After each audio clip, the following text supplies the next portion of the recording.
ಒಂದೇ ದಿನ ಮನೆ ಬಿಟ್ಟು ಹೋಗಿದ್ದ ಅಕ್ಕಪಕ್ಕದ ಮನೆಯ ಯುವಕ ಮತ್ತು ಯುವತಿ ಇಬ್ಬರು ಇದೀಗ ಪೊಲೀಸರಿಗೆ ಕೇರಳ ರಾಜ್ಯದಲ್ಲಿ ಪತ್ತೆಯಾಗಿದ್ದು ವಾಪಸ್ಸು ಕರೆದುಕೊಂಡು ಬಂದು ಮನೆಗೆ ಕಳುಹಿಸಿದ ಘಟನೆ ಮಂಗಳವಾರ ನಡೆದಿದೆ.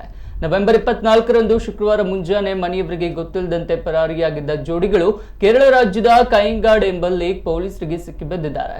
ಸಜಿಪಮುನ್ನೂರು ಗ್ರಾಮದ ಉದ್ದೊಟ್ಟು ನಿವಾಸಿ ಐಸತ್ ರಸ್ಮಾ ಹಾಗೂ ಮೊಹಮ್ಮದ್ ಸಿನಾನ್ ಕಾಣೆಯಾಗಿರುವ ಜೋಡಿಯಾಗಿದ್ರು. ಜೊತೆಗೆ ಇವರಿಬ್ಬರು ಒಂದೇ ದಿನ ಕಾಣೆಯಾಗಿರುವ ಬಗ್ಗೆ ಠಾಣೆಯಲ್ಲಿ ಪ್ರತ್ಯೇಕ ಪ್ರಕರಣಗಳು ದಾಖಲಾಗಿದ್ದು ಹುಡುಕಿ ಕೊಡುವಂತೆ ದೂರಿನಲ್ಲಿ ತಿಳಿಸಲಾಗಿತ್ತು. ಆದರೆ ಎರಡೂ ಮನೆಯವರಿಗೆ ಇವರ ಮಧ್ಯೆ ಪ್ರೇಮ ಪ್ರಣಯದ ವಿಚಾರ ತಿಳಿದಿತ್ತು ಎನ್ನಲಾಗಿದೆ. ಈ ವಿಚಾರದ ಬಗ್ಗೆ ತಿಳಿದ ಪೊಲೀಸರು ಕಾಣೆಯಾದವರ ಬಗ್ಗೆ ಮಾಹಿತಿ ಕಲೆ ಹಾಕಿ ಕಾಯಿಂಗಾಡ್ನಲ್ಲಿ ಪತ್ತೆ ಮಾಡಿದ್ದಾರೆ.